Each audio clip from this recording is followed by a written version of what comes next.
Assalamualaikum dan selamat sejahtera. Saya Nur Syafiqah Nadia binti Abdul Malik. Nombor matrik 266246. Tajuk saya pada hari ini ialah pendidikan dan ekonomi negara. Pengenalan. Pendidikan merupakan aset utama dalam meningkatkan pembangunan ekonomi di sesebuah negara. Dalam pendidikan, pelbagai dasar yang telah dirancang oleh kerajaan dalam memantapkan keberhasilan ekonomi negara. Seterusnya, perancangan yang tersusun telah dilakukan oleh pihak Kementerian Pendidikan Malaysia KPM dalam melahirkan anak-anak bangsa yang bijak di samping mampu bersaing di peringkat ekonomi global. Yang keempat, pendidikan dinilai sebagai sebuah proses dalam membangunkan generasi muda kepada meningkatkan modal insan yang seimbang dari setiap aspek termasuklah jasmani, emosi, rohani dan intelek sosial.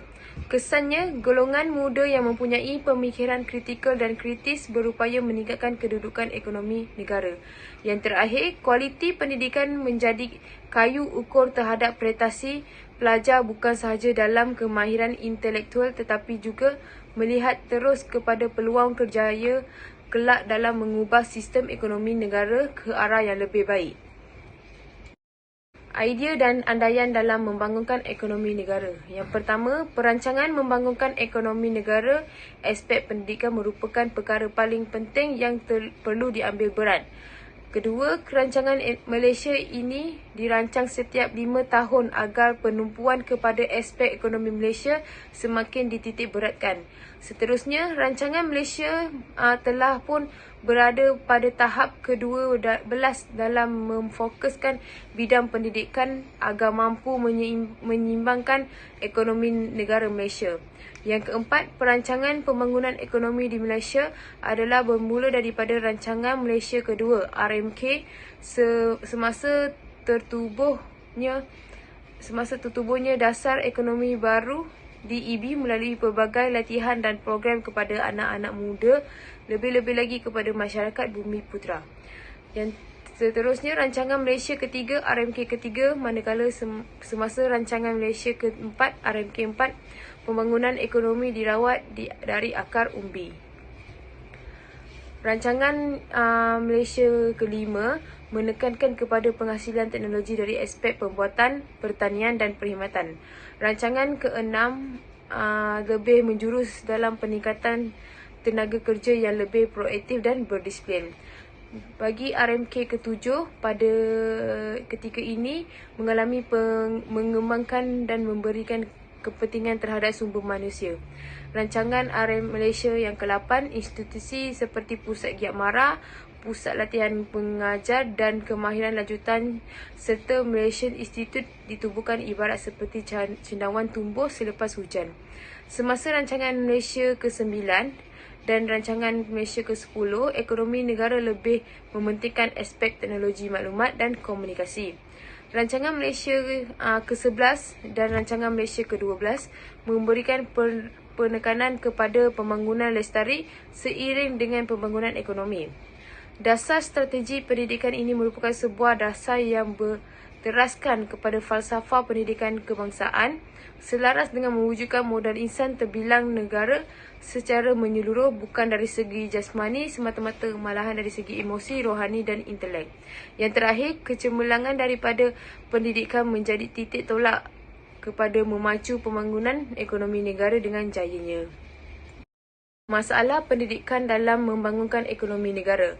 Masih terdapat permasalahan yang timbul kesan daripada dasar pendidikan terhadap pelajar. Seperti mana yang telah diketahui, era ekonomi kini yang mementingkan pendidikan yang memberikan impak positif terhadap generasi muda agar mereka mahir dari segi kognitif, psikomotor dan efektif dalam menjana pembangunan ekonomi. Yang kedua, terdapat jurang yang amat ketara jika dilihat dalam konteks prestasi pelajar Malaysia. Perkara ini dapat dibukti bahawa prestasi pelajar yang semakin merosot dalam Trends International dan Science Study pada 2017 mencatatkan seramai 20% pelajar Malaysia mencapai markah kurang daripada minimum. Seterusnya, pencapaian pelajar terhadap mata pelajaran matematik dan sains secara keseluruhan amat memilukan jika dibandingkan dengan pelajar antarabangsa lain di negeri seperti Korea dan Singapura. Secara impaknya, modal insan yang kurang berkemahiran ini sukar mendapat peluang pekerjaan yang menarik. Yang terakhir, menyukarkan pertumbuhan sektor ekonomi negara kerana kurangnya negara-negara asing untuk melabur di Malaysia. Seterusnya, pembudayaan TMK telah menjadi salah satu strategi dalam meningkatkan pendidikan pelajar agar mereka celik TMK di samping berkebolehan untuk meningkatkan terhadap pengetahuan setelah mengaplikasikan maklumat yang diterima.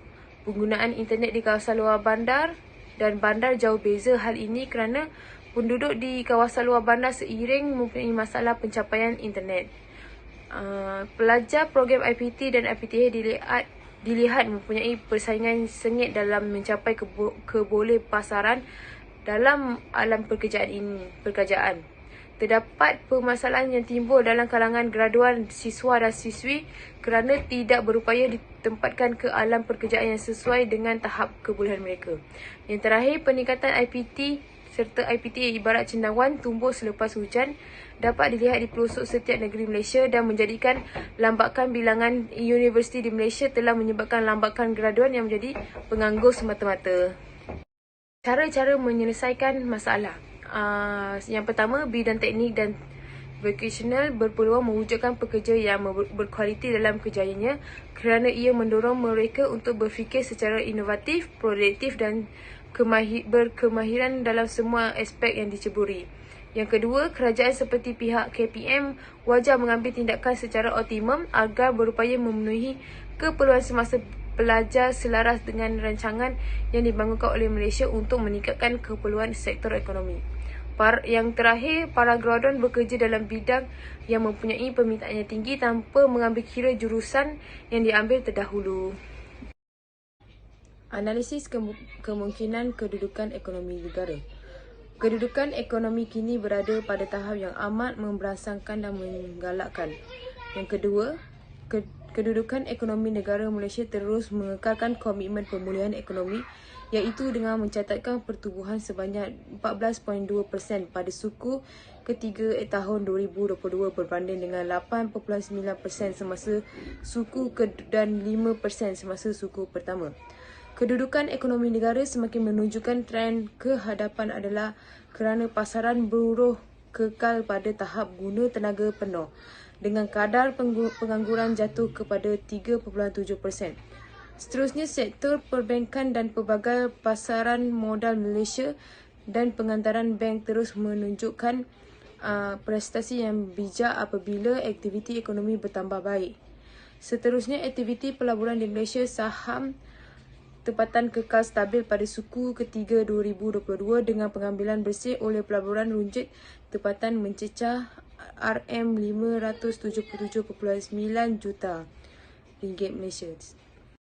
Dengan meningkatkan kedudukan ekonomi negara. Yang pertama, pertambahan jumlah pelancong dijangka dapat memulihkan semula sumbangan sektor berkaitan pelancongan kepada permintaan domestik. Yang kedua, penyediaan infrastruktur yang berkualiti sedang ditambah baik untuk menyokong dan memudahkan aktiviti ekonomi. Yang ketiga, inisiatif yang membangunkan sektor pembuatan dan sektor pertanian secara menyeluruh. Yang terakhir, usaha untuk mempromosikan perkhidmatan berintensif pengetahuan akan diperkukuhkan melalui pembangunan modal insan berkemahiran. Untuk penutup pula, yang pertama, pelbagai usaha dilaksanakan oleh pihak bertanggungjawab demi memastikan keberhasilan ekonomi negara, perancangan dan pelaksanaan dari segi sektor pendidikan yang berkemampuan dalam mempercepatkan pembangunan ekonomi negara. Yang kedua, kewujudan bidang teknik dan vocational bagi membantu mereka didorong ke arah industri teknologi. Yang ketiga, kedudukan ekonomi negara merupakan antara perkara yang sering diambil berat oleh pihak menteri. Hal ini bagi memastikan ekonomi negara Malaysia seiring dengan ekonomi negara-negara yang maju membangun. Yang terakhir, pendidikan menjadi asas kepentingan kepada pembangunan semua sektor industri kerana menimbulkan bidang baharu yang seterusnya membawa kepada perluasan permintaan tenaga manusia. Sekian, terima kasih.